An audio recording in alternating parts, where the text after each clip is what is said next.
For consecutive years, we have prioritized an increase in budget for the inclusive development of Filipinos, not just in food, nutrition, and health, but even more so in education and training.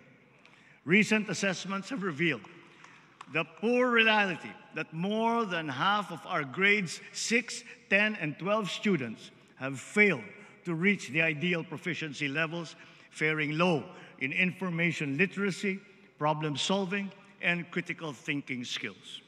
Therefore, our National Learning Recovery Program must proceed without the slightest disruption, especially in basic education. Our system of education must be strategically calibrated to make sure that our youth are not only taught to become literate, but it has also consciously developed them into problem solvers and into critical thinkers, hungry for success, ready for the future. Similarly, as we relentlessly address the classroom gap, the digital gap must also be bridged with equal intensity. We are working towards the day when all students will be equipped with computers, smart TVs, essential programs, digital books, and once again, access to reliable power and the internet.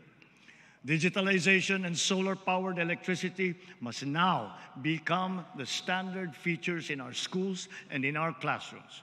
Simply put, this is educational reform through technology. The perennial problems surrounding textbooks shall be resolved. The production of instructional materials, especially textbooks, which are up-to-date and error-free, must be ensured. The whole process, from approval of manuscript to procurement, all the way to distribution, will be cut short from its present 3 years to just 1 year.